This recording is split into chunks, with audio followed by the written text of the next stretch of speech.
Bone density का मतलब है हड्डी का घनत्व, यानी हड्डी का जो वज़न है, मास पर यूनिट वॉल्यूम जिसे बोलते हैं, वो घनत्व कितना है।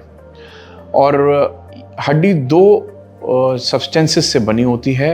एक होता है ऑर्गेनिक, यानी जिसे हड्डी का तत्व भी बोला जाता है, और एक होता है इनऑर्गेनिक, यानी कि कैल्शियम। ये दोनों कंपोनेंट्स जो हैं वो हड्डी को एक डेंसिटी प्रदान करते हैं।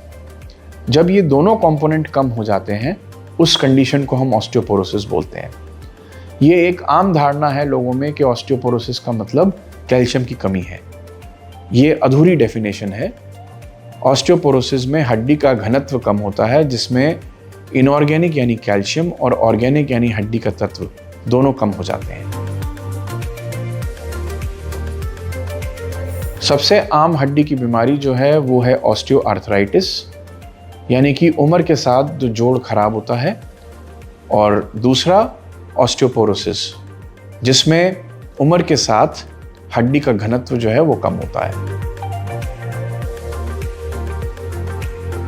Bone density most commonly females में मीनोपॉज के बाद कम होती है, क्योंकि मीनोपॉज के बाद लेडीज़ में जो हार्मोन्स हैं वो एकदम बंद हो जाते हैं, और वो हार्मोन्स कम होने से हड्डी का रिजॉर्प्शन वो शुरू हो जाता है।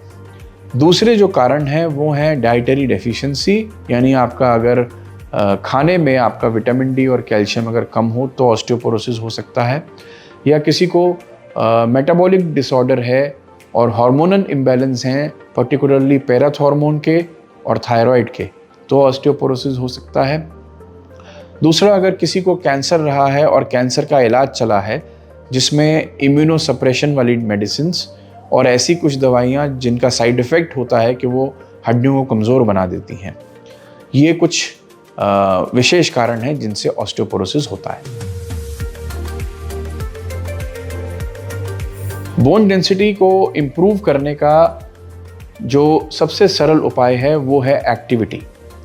हम किसी ना किसी तरीके का व्यायाम हमें करना चाहिए। हमारा जो डाइट है वो कैल्शियम और विटामिन डी रिच होना चाहिए। रेगुलर वॉक्स, प्रॉपर एक एक्सपोजर सनलाइट के लिए वो बहुत ज़रूरी है। दूसरा, अगर आपको कोई मेटाबॉलिक या एंडोक्राइन हार्मोनल डिस्टर्बेंस है तो उसका इलाज करवाएं। और पोस्ट मीनोपॉजल ऑस्टियोपोरोसिस के लिए कैल्शियम और कुछ सप्लीमेंट्स आते हैं जैसे बिसफॉस्फोनेट्स या ऑर्थोबायोलॉजिक इंजेक्शंस, ये शुरू किए जाएं।